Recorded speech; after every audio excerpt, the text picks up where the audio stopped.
Breaking news చూస్తున్నాం. రూపాయి విలువ అత్యంత దారుణంగా పడిపోయింది. గతంలో ఎప్పుడూ లేనంతగా క్షీణించింది. డాలర్తో పోల్చితే రూపాయి విలువ ఏకంగా 90 రూపాయలను దాటేసింది. ఒక దశలో గరిష్టంగా 90.13 పైసలకు చేరింది. ఆ తర్వాత కొద్దిగా తగ్గింది. 90 రూపాయల మార్క్ను దాటడం అనేది అత్యంత ఆందోళనకరం. కేంద్ర ప్రభుత్వం నిర్వహించే అంతర్జాతీయ లావాదేవీలన్నీ కూడా డాలర్ మీదే ఆధారపడి ఉన్న ప్రస్తుత పరిస్థితుల్లో రూపాయి విలువ 90ని దాటడం దేశ ఆర్థిక వ్యవస్థను మరింత ఒత్తిడిలోకి నెట్టినట్టవుతుంది. గతంలో ఎప్పుడూ ఈ రేంజ్లో రూపాయి విలువ దిగజారిపోలేదు. రూపాయి విలువ ఈ స్థాయిలో పతనం కావడంతో అటు కేంద్ర ఆర్థిక మంత్రిత్వ శాఖ గానీ ఇటు రిజర్వ్ బ్యాంక్ ఆఫ్ ఇండియా గానీ దిద్దుబాటు చర్యలు తీసుకున్నట్లు కనిపించట్లేదు. ప్రస్తుత ఆర్థిక సంవత్సరం ప్రారంభంలో 87 రూపాయల వరకు కనిపించిన రూపాయి విలువ మూడో త్రైమాసికం చివరి నాటికి 90 రూపాయలను దాటిందంటే దాని పతనం ఎంత వేగంగా కొనసాగుతుందో అర్థం చేసుకోవచ్చు. మంగళవారం నాటితో పోల్చుకుంటే ఒకేసారి 25 పైసల మేర క్షీణించింది. అటు స్టాక్ మార్కెట్ పై కూడా దీని దుష్ప్రభావం పడింది. సెన్సెక్స్ భారీగా నష్టపోతోంది. Bombay stock exchange, national stock exchange నష్టాలతో ఆరంభమయ్యాయి. వ్యాపారాలపై అధిక వ్యయభారం పడినట్లయింది. దిగుమతుల ఆధారిత ద్రవ్యోల్బణం పెరిగింది. దేశ మార్కెట్ల నుంచి అంతర్జాతీయ పెట్టుబడిదారుల నిధుల ఉపసంహరణ, అలాగే ఇతర ప్రధాన కరెన్సీల ముందు డాలర్ బలోపేతం కావడం వంటివి ఈ క్షీణతకు ప్రధాన కారణమని మార్కెట్ వర్గాలు అంచనా వేస్తున్నాయి.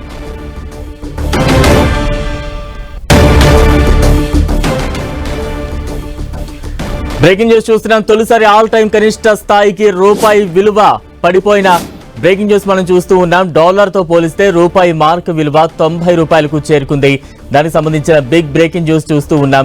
గతంలో ఎప్పుడూ కూడా లేనటువంటి క్షీణత ప్రస్తుతం నమోదైంది. డాలర్తో పోల్చితే రూపాయి విలువ ఏకంగా 90 రూపాయలను దాటింది. ఒక దశలో గరిష్టంగా 90.13 పైసలకు చేరుకుంది. ఆ తర్వాత కొద్దిగా తగ్గింది. 90 రూపాయల మార్క్ను దాటడం అనేది అత్యంత ఆందోళనకరం. కేంద్ర ప్రభుత్వం నిర్వహించే అంతర్జాతీయ లావాదేవీలన్నీ కూడా డాలర్ మీదే ఆధారపడి ఉన్న పరిస్థితుల్లో రూపాయి విలువ 90ని దాటడం అంటే దేశ ఆర్థిక వ్యవస్థను మరింత ఒత్తిడిలోకి నెట్టినట్టవుతుంది. గతంలో ఎప్పుడూ ఈ రేంజ్లో అయితే క్షీణత నమోదవ్వలేదంటూ కూడా మనం అప్డేట్స్ చూస్తూ ఉన్నాం.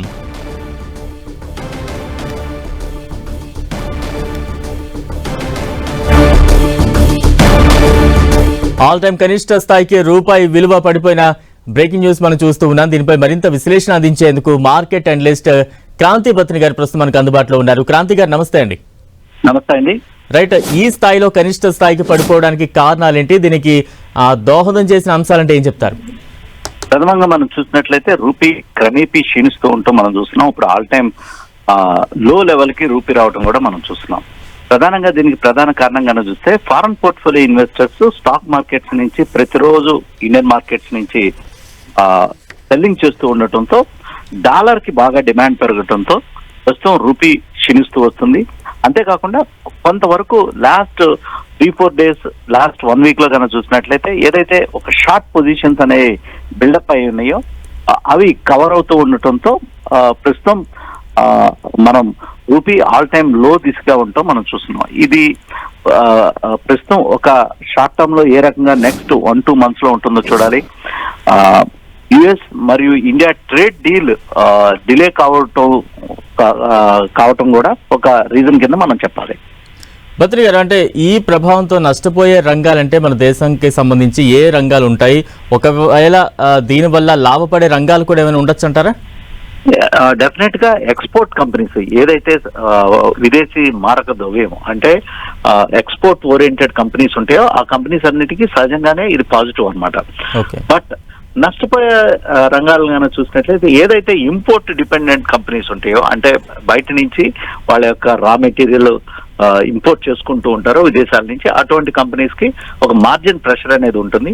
ఓవరాల్ గా అయితే ఒక స్టేబుల్ కరెన్సీ అనేది కావాలి ప్రతి కంట్రీకి. మన ఇండియా రూపీ కనుక చూస్తే వేరియస్ రీజన్స్ తో రూపీ క్రమేపీ క్షీణిస్తూ ఉండటం కూడా ఒక నెగిటివ్ థింగ్ గానే మీడియం టు లాంగ్ టర్మ్ లో చూడాలి. కానీ ఏంటంటే ఎక్స్పోర్ట్ ఓరియంటెడ్ కంపెనీస్ ఏదైతే ఉన్నాయో అది ఐటీ రంగం కానీ లేకపోతే ఎక్స్పోర్ట్ టెక్స్టైల్ కంపెనీస్ కానీ వీటన్నిటికీ ప్రధానంగా పాజిటివ్ గానే రూపీ క్షీణత అనేది ఈ కంపెనీస్ కి పాజిటివ్ గా ఉంటుంది. ఓకే, అంటే క్రాంతిబత్రన్ గారు, ఇంతలో ఏమైనా రూపాయి బలపడే అవకాశం ఉంటుందా? కోలుకునే అవకాశాలు ఏమైనా ఉంటాయా? రూపాయి బలపడడానికి దోహదపడే అంశాలంటే ఏంటని చెప్పాలి? ప్రస్తుతం మనం చూసినట్లయితే మన ఇండియా జీడిపి నెంబర్ చాలా స్ట్రాంగ్ గా వచ్చింది. అంటే డొమెస్టిక్ డిమాండ్ అనేది చాలా స్ట్రాంగ్ గా ఉంది. కానీ ఏంటంటే మనం still we are not a export oriented country. మన యొక్క dependency on dollar is very much high అన్నమాట. మన యొక్క క్రూడ్ ఆయిల్ ప్రైసెస్ కూడా కొంచెం స్టేబుల్ గా ఉండటంతో మనకి అదొక అడ్వాంటేజ్ అయింది. లేకపోతే ఇంకా క్షీణించడానికి అవకాశాలు ఎక్కువ ఉండేవి. ప్రస్తుతం క్రూడ్ ఆయిల్ ప్రైసులు స్థిరంగా ఉండటంతో రూపీ క్షీణించినప్పటికీ ఆ పర్సంటేజ్ వైజ్ కంపారిటివ్లీ తక్కువగానే ఉంటుంది చూడాలి. In case global crude oil prices పెరిగినట్లయితే ఇండియా యొక్క డిపెండెన్స్ ఆన్ క్రూడ్ ఎక్కువ కాబట్టి ఇంకా రూపీ క్షీణించడానికి అవకాశం ఉంది. ప్రస్తుతానికైతే లాంగ్ టర్మ్ లో మనం చూసినట్లయితే గవర్నమెంట్ తీసుకున్నటువంటి మెజర్స్ కొంతవరకు ఈ క్రూడ్ ఆయిల్ డిపెండెన్సీ అనేది తగ్గట్లేదు. కానీ ఏంటంటే డిపెండెన్సీ అనేది దానికి తగ్గించడానికి ప్రయత్నిస్తున్నాం. అందుకే alternative fuel, EV, power consumption అనేది పెరుగుతుంది.